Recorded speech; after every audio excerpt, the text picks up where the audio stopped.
and I also work for a one-star on the military side.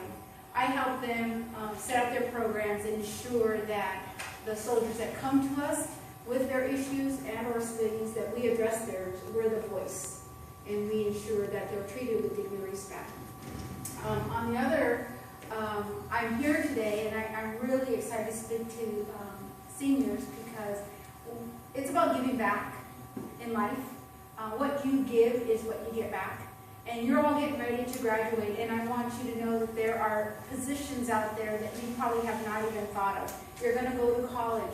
There's an ROTC program that you might want to look at, because that gives you benefits. One of the things that I do, I'm going to retire this year. I will retire with 2 paychecks. Because I was in the military for 40 years, I'll probably get about $3,000 a month.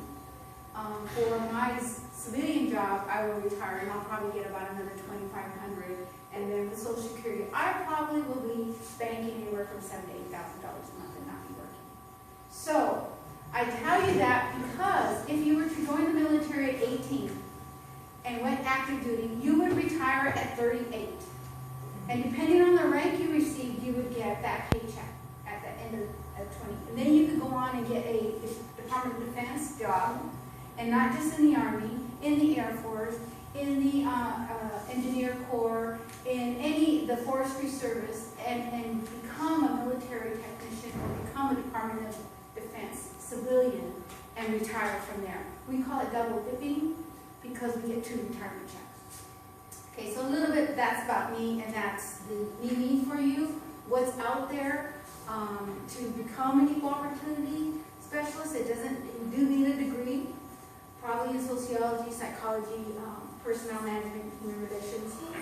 The pay for an EEO starts about $130,000 and can go anywhere up to $180,000. So with that, I'd also like to introduce Specialist Doppke. She's actually here to take pictures for my command because I'm out here speaking to you, but I'm glad she's here because sometimes we don't think in the Army some of the positions. You just seen a video that Mr. Clark showed you. She is that leader. She actually goes out with the general, she takes pictures, she writes stories, she gets to travel. So I'd like to give her the floor a little bit and just talk to you and answer your questions that you might have. Yeah, just like Cossio was saying, all this stuff in the video, even the revolt video as well. I mean, I got to learn how to do photography. I didn't know any photography before the military. I didn't know the military had photography. There's jobs that you guys have no idea about. I mean, say you're a band, you like band. The military has like the most prestige bands out there. They travel worldwide and they're performing all over the place and they're in the military, exact same way. Serving your country the same way. With the digital media, I mean, there's graphic designers, there's graphic artists if you guys like to draw. There's like, up at that school, I went to that same school in Maryland for 4 years. I was there for 26.5 weeks. And when you go, you specialize in your job. So I did photography Monday through Friday every single day.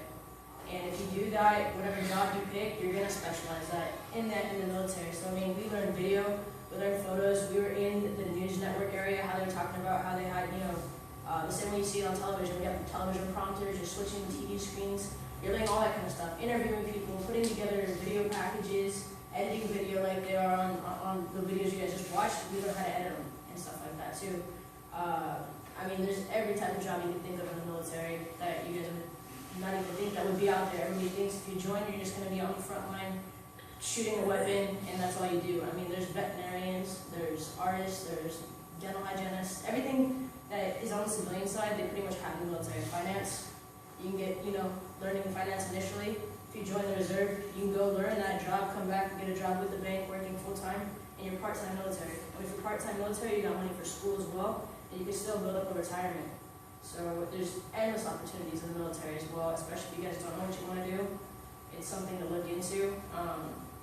But the education you have now is huge too, because your job opportunities are more available to you the higher you score on this test called the ASVAB. It's like an aptitude test. Just like you taking your exit exam, you get tested on all these different areas and stuff like that. Army will test you, or the military in general, depending on, no matter what branch you join, it's all the same test. But the higher your score is, the more opportunity you have for jobs. You could be a pilot, you could be a doctor, X-ray technician, you could be doing finances, You could be doing anything you could think about. Purifying water, being a big old truck driver, driving the big old huge trucks that the military has.